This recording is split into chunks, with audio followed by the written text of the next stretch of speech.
one of the greatest joys that Joanne and I had then was how good they got along with each other in spite of some of their scraps. But here we are all these years later, and the happiest moments in our life is what good friends the kids are to each other and how they respect one another. Absolutely. All right, well, welcome. My name is Beth Dobrzynski, and I'm with the Stories Project. And today we are in the home of Steve and Joanne Esser. Thank you very much for having us in your home. You're welcome. How are Thank you you for coming. today? Good, good. Well, today what we thought we would start with is start at the beginning. So tell us about where you grew up.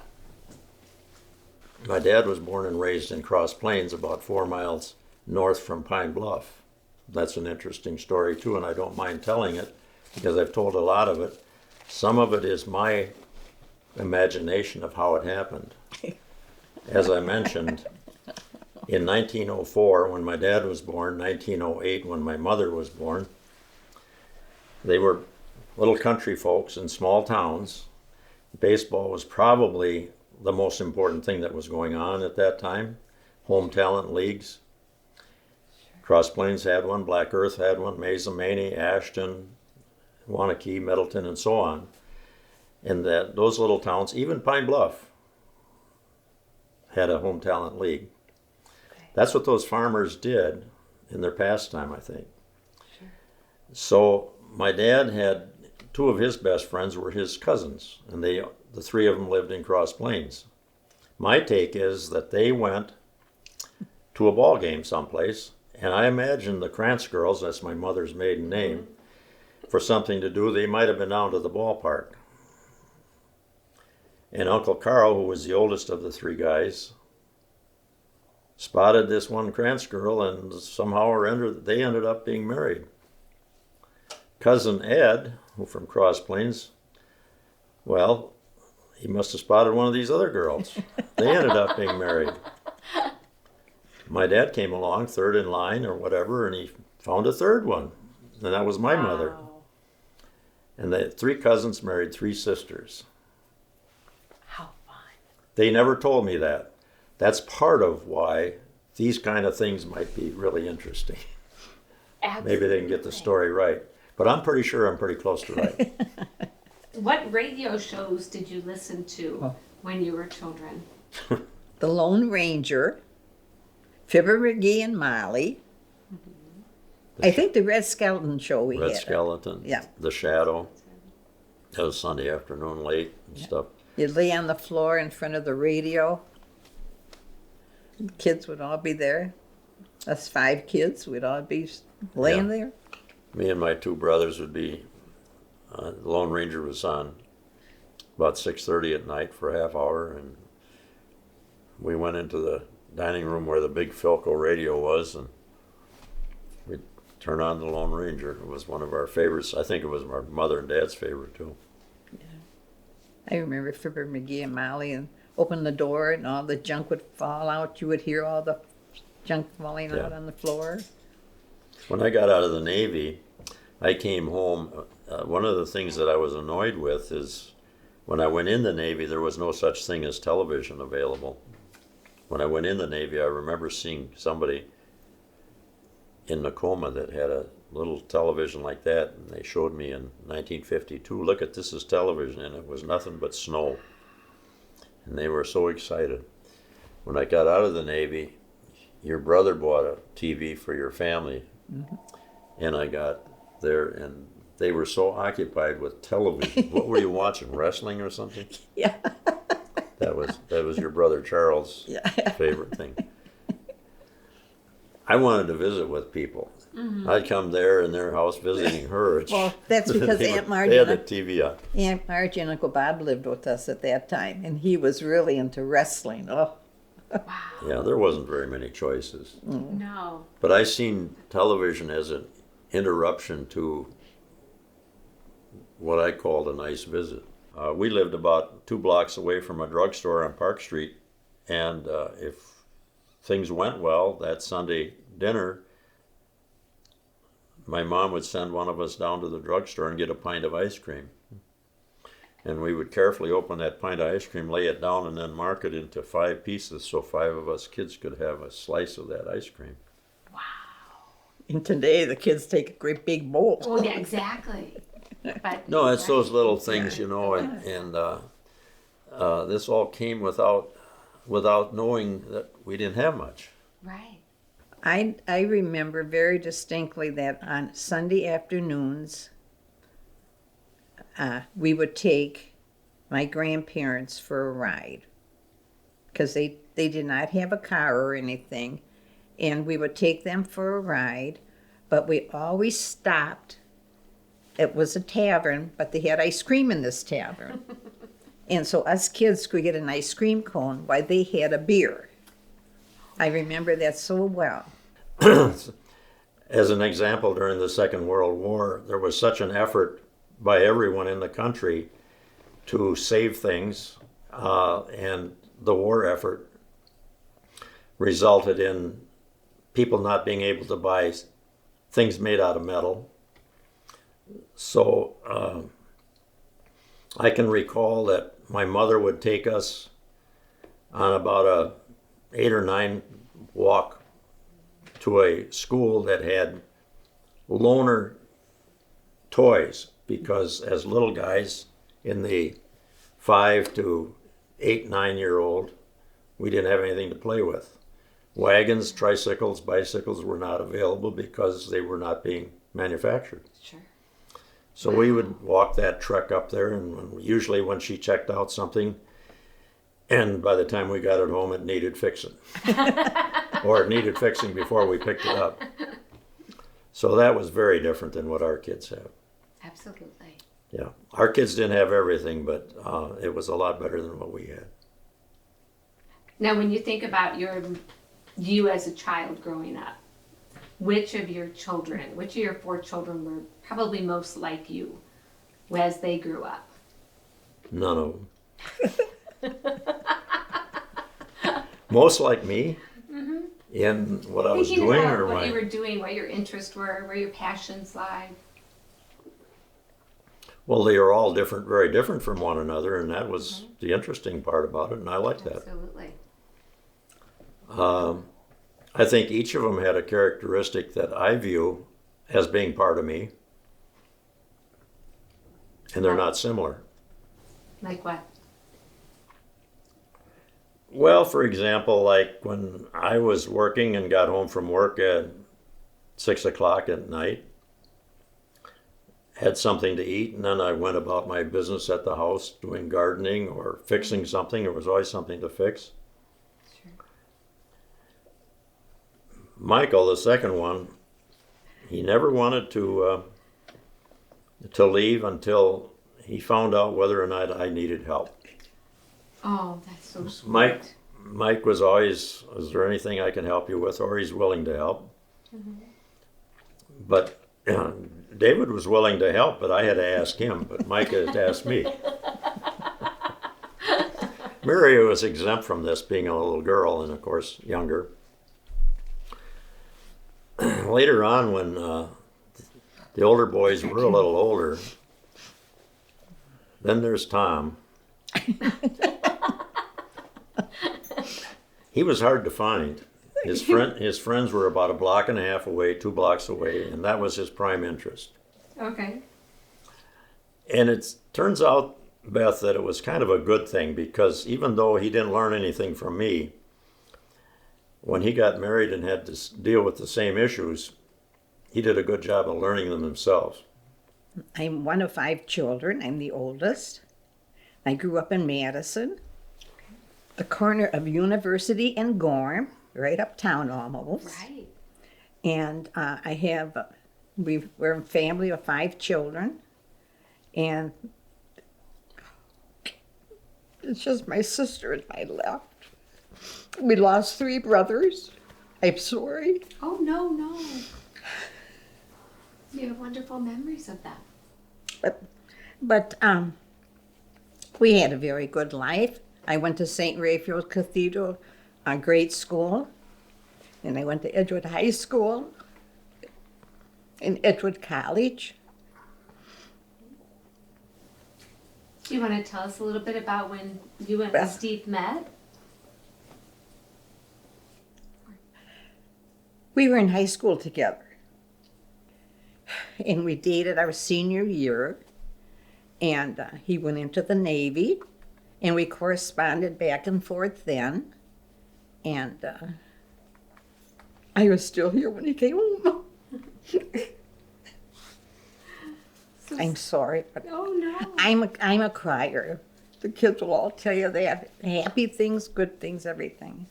I love But that. we were married in 1958 and moved down to here in Monroe and had our 4 children. Stay-at-home mom. Such a blessing. Well, I did work, but I had to be home here until the children left, and then I had to be back home by the time they got out of school. Oh yeah. Yeah. That's fantastic. Yes. That's. I was you very can't get fortunate that they would accept me in that condition, and I stayed there for 17 years. That's great. My mother had 2 sisters, and that 3 sisters stuck together just like this. And we would get together at Thanksgiving. Oh, you couldn't move you could not move. We Oh, had that's great. picnic tables set up in my one aunt's house in the basement and that, and we were just tucked in. Good thing there was never a fire or anything. I don't know if we'd get out. But we were just a very close-knit family. My mother had with her 2 sisters, yeah. We did everything together. Joanne is not saying how she had to live as one of 5 on University Avenue. Her family, the way they took care of themselves, her sisters and brothers and uncles and stuff, they were usually harboring one of those that needed a place to live. And Joanne and the others had to live on makeshift We slept army on cots or army something to cots sleep. and, yeah. Our families came first. Yeah. Wow. And they most of your uncles were in the railroad business as railroad Yeah, workers. Northwestern Depot. Yeah. Yeah. But they lived together with aunts and uncles, and 2 of them would graduate out of there, and suddenly there'd be All of a another sudden, one that here's needed somebody somebody to else come. there. So she didn't regain her bedroom back then. So tell us about. I'm fascinated because you met. You were in college, and then you went off to the Navy, correct? How hard that had to be very difficult, and you being so far away. How did you correspond? I mean, letters. Letters, yeah, Yes. lots of letters. Yes. Joanne and I, like Joanne mentioned, if you don't mind my interjecting, we did go to high school for 4 years together, but I really didn't get to know Joanne until her senior year. And what precipitated our friendship was my buddies were telling me, are you going to the prom? What was the dance? Mardi Gras. Mardi Gras dance, February. I said, no, I don't plan to. And he says, why don't you take, Joanne Kalani? And I think, Joanne, weren't you prompted from some of your friends that you weren't going either? Mm-hmm. Correct. And so it was kind of a matchmaking thing just amongst high school students. Like a blind So date we almost. went to a dance, and we didn't do a lot of dating afterwards, but we got to know one another a little bit. We didn't have a pre-dance date because, as I understand it or remember it, when I asked you to go to the dance, you thought it's kind of late to ask, isn't it? And it was. So we didn't have. And I did say yes, I would go. But I did say that it's a little late, don't you think? I'll get back to you, so I didn't find out that day. And we were just good friends, but she was interesting to be with. And I suppose I thought about that a lot when I was in the Navy. And I wrote a lot of letters, and I got a few back, then I started getting more back. But my brothers and I used to scrap and fight like a lot of boys did. We had bumps and bruises, but never hospitalized for anything. we got along. We were close friends all of our adult lives. My brother Vern, as we graduated later on from high school, it was 1952, and I went in the Navy. A month later, my brother Vern went into the Army, and that was during the Korean conflict, and so he was subject to the draft. I would have been. But I had an anticipation of going into the Navy probably from the time I was a sophomore in high school. I kind of thought I wanted to be in the Navy. And I followed that when I graduated, 3 months after I graduated from Edgewood High School in Madison. But I left Madison on a train one early morning to go to Chicago for the routine that you go through to see whether you can get in the Navy. Mm-hmm. And late that day, after a rigorous day of medical examinations and tests and so forth, those of us that got approved had a chance to make a phone call, which we did, and I went and used a payphone to call them and tell them I'm going to board a train and head for San Diego. Amazing. So we spent 3 days and 2 nights on a train, or 3 nights and 2 days on a train and going to San Diego. That was where my basic training was, in 2 different places there in the San Diego area. It was rigorous, but it was something. I have to say that my thoughts of being in the Navy, because I was a patriotic person, I thought it's a thing to do. Sure. I thought I'd be interested in that. Sure. And so I followed that. And I never regretted it. I really didn't, because I think I needed some maturing. And I think that helped a great deal. I bet I think it is interesting when you think about, as a parent now, how you would have felt if any of your children went off. Yeah. I know how I felt when my children went off to college and they didn't go that far away. That's right. But I can't imagine going, halfway across the world, or across the country. That's right. So why the Navy, as opposed to any other? Did you have a love of water? Was there something? No, I can't tie it to that, interest? Beth. And I thought maybe this question would come up a long time ago from anybody, everybody, but for whatever reason, maybe between the Navy being a sea force and also air tactical stuff. Sure. Because they're both. And when I got in the Navy and finished boot camp in San Diego, I had a choice of staying on the West Coast or going to the East Coast. I went to the East Coast, which was Norfolk, Virginia. Okay. And after I made that choice, all I heard was what Norfolk was like, and so.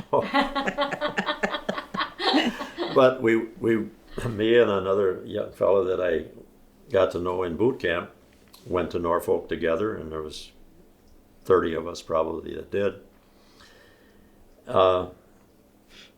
I was in outgoing units for a couple of weeks waiting for an assignment, and I learned of this aircraft carrier that has the newest aircraft carrier in the Navy, was returning from the Mediterranean, had returned from the Mediterranean that February.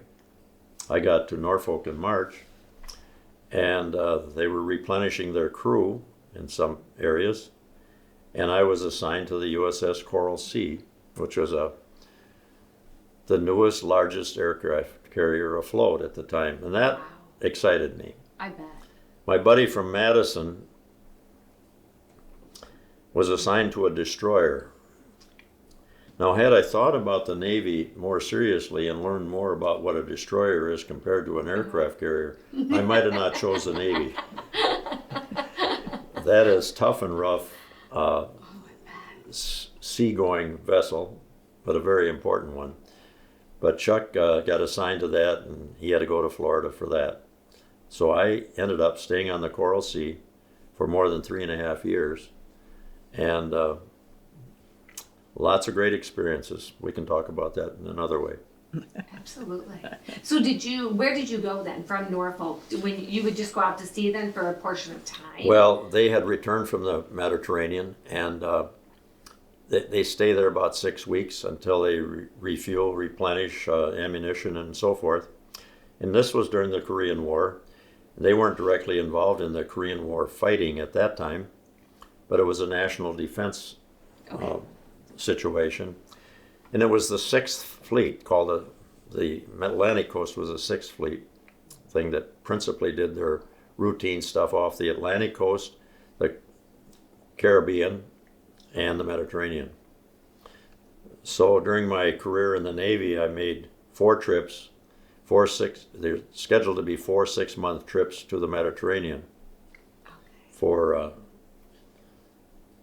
a lot of, keep in mind that this was not very many years after the Second World War, so we were, as a nation, trying to make friends again with the European nations and the ones that touched the Mediterranean Sea, which would have been Spain, Portugal, France, Italy, Greece, the Far East, and the northern part of Africa. Okay. So my first 6-month visit over there was, I probably visited 8 or 9 countries and lots of different ports. So it was answering what I had hoped would be good, and it was comfortable. Mm-hmm. Very good. So then you came home. So was that something that when you were done, were you ready to come home after the 4 years? Did you ever think about extending your time? Beth, different times while I was in the Navy, when we were back in the States and had repairs done to different parts of the ship and the engines and so forth, I was in the engineering department, which is a steam propulsion part of the ship. The ship would bring new people aboard, and they'd bring reservists aboard, and we'd go to Guantanamo Bay area in Cuba in those days, in the 60s, the late 50s, I should say, not the 60s, for shakedown cruises, and they were brutal. Lots of preparation for battle, lots of preparation for what might lie ahead. Sure. And what I've observed then was this tremendous amount of loneliness and hard for these reservists and these guys. A lot of them married, just married. They were without their new wife. Oh, sure. It was tough on them. It wasn't tough on me because I didn't have one. Right. As I grew to know that I'm glad I was never married while I was in the Navy. It would have been much more difficult. I would think that would be so difficult. Yeah. And I observed that. Right. But eventually, those guys that stayed in were married. Their wife might join them in a port, but they may not see them for 6 months at a time. Right. But at least they had contact. So what were you doing back stateside then, when Steve was out in the Navy, traveling the world?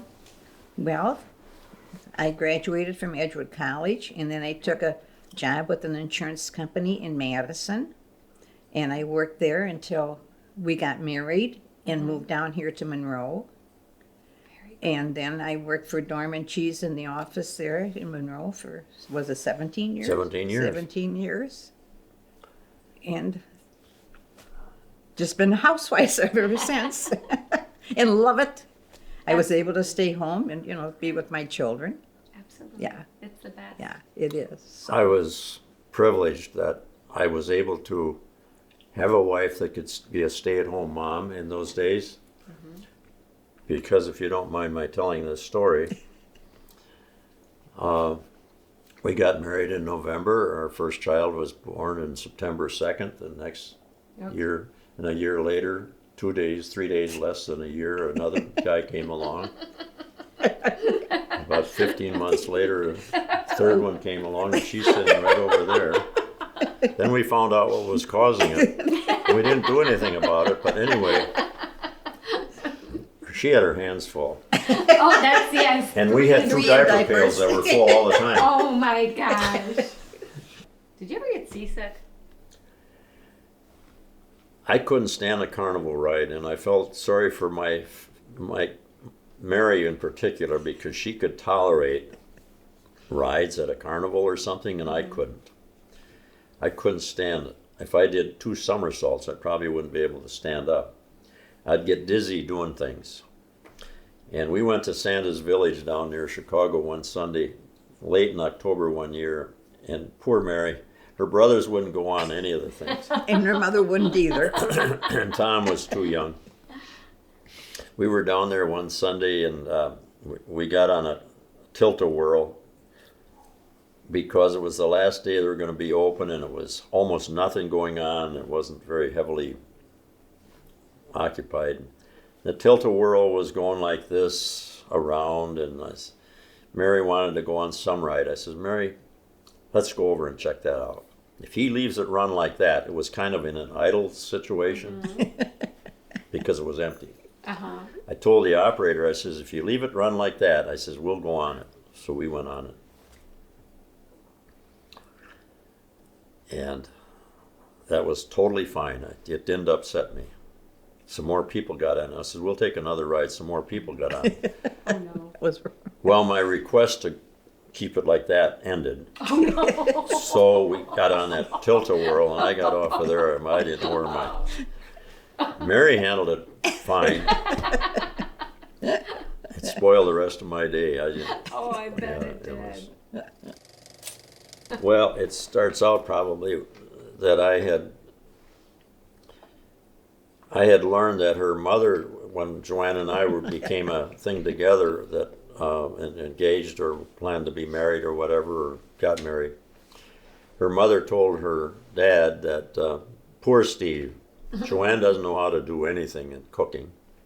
She doesn't know how to boil water.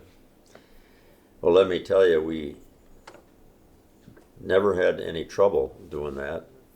She didn't, so she must have. Well, that's my dad said, don't worry, Catherine, she can read. Yeah. Oh. The only time she proved that she really didn't know much about cooking is I came home from work, and it was, I think, David's first birthday. And in September, I came home from work about 6 o'clock, 6:30 for supper, and she was a bag of tears. And the kitchen in our little apartment was pots and pans that were, why are those all out? Well, she was trying to make a frosting for the cake she made for David, and it wasn't working out. And then I learned from her that she kept using over and over. She says, I followed it like it's supposed to be. It's just like this, and look at this frosting. It doesn't even spread. Well, she used granulated sugar instead of powdered sugar in the frosting. No. And I could see then what it caused, but it really upset her. I bet it did. But that's probably the last mistake I made, right? Last mishap there? Yeah. Her hobby, if she's got one, is tearing recipes out of things and being a better cook all her life. Well, and you really pass likes that on to your daughter. Yeah. Because your daughter's a very good cook, very good baker. So Yes, she is. we've had a lot of her pies. I enjoy reading recipes. I like recipe books. Some of them never get used. Right. Lots of them never get Yeah, used. well, I know, right. Are you do you do a cup of something or do you do a scoop? And so are you one of those people that can do it without like being exact? Oh, no, I better be exact. No, I don't take chances. When I look back, Beth, on what our life was like and the things that we were able to do, I only had 2 weeks of vacation my entire working career. And so we were very judicious about how we would spend that 2 weeks. And we bought a little pop-up camper, and that principally became our activity on vacation time. So we started camping. Not one of the kids ever complained about it, and we think they liked it. And we did that, until they all left home. And it was a great experience. No one's taken it up either. But one of the greatest joys that Joanne and I had then was how good they got along with each other in spite of some of their scraps. But here we are all these years later, and the happiest moments in our life is what good friends the kids are to each other and how they respect one another. Absolutely. That's such a testament to you. because you brought them up in that loving family. You taught them how important it is to love one another and be there for each other. So tell us about some of your trips. So you did camping. Were there other trips that you would do? Oh, we took them to Washington, D.C. Yeah, yeah. And when we do these trips, we just had one room, and we took our sleeping bags. And the kids would take turns at who had to sleep in the sleeping bags. Because in the bedrooms, they only had 2 beds there. Sure. So they took turns in the sleeping bags. They didn't argue about it or anything. They just knew what they had to do. Yeah, it was the bicentennial year in 1976, 76 and 77. We went to Washington, D.C. with the 5 kids in a 1973 Plymouth 4-door car. Okay. And that's quite a trip. Oh, yeah. And the kids were great passengers. Were When we they got the to a hotel, wheel? like Joanne says, they knew going in that 2 of them would have to sleep on the floor. Mary and Tom probably had last choice, and so they were in the sleeping bags and so forth. But no complaints. Now, did they all 4 sit in the back seat? No, No. there's usually one in the middle. In the front. Mary was Okay. always in the middle, and she was the one that had the maps out. She was a map girl. I could see that. She did She an directed excellent. great. She had the map out on her lap in the middle of the car, and we're trying to find our way around Washington, D.C. in 1976.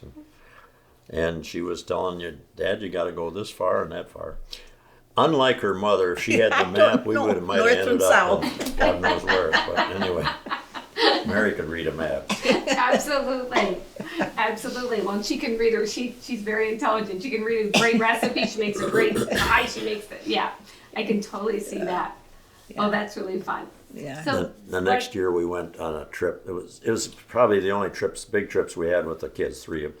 One was to Nashville, and that was a fun trip. Yeah.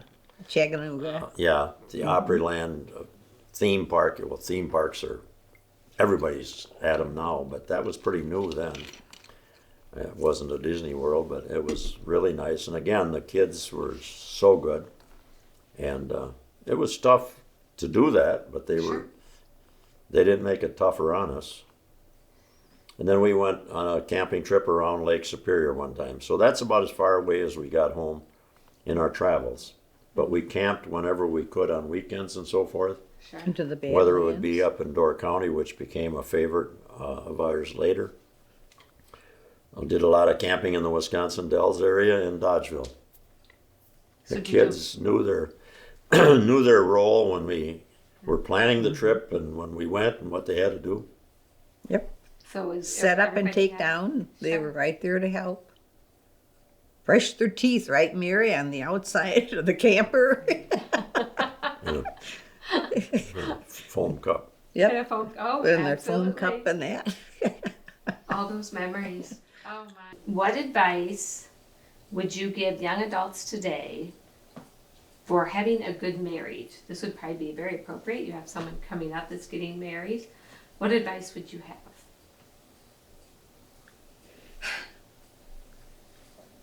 Keep the third person, who is God, in your marriage. Very good. Well, most important of all, and Joanne and I talk about that together with us today, when we can reminisce as 2 people living in this household, observing our children and our grandchildren.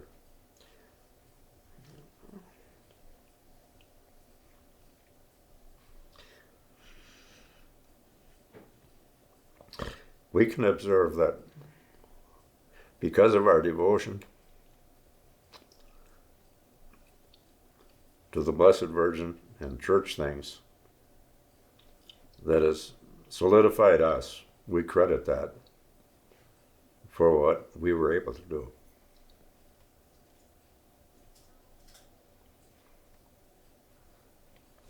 You're both In a good way. absolutely.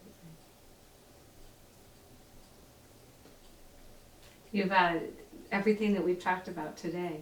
You have a very loving family, and We're It's very, just we're very very fortunate, really. absolutely.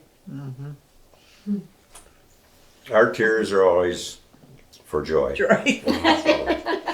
I have Wasn't lots supposed to of make you them. cry yet. Well, I still had a couple that's of questions left here for you, so. that's okay.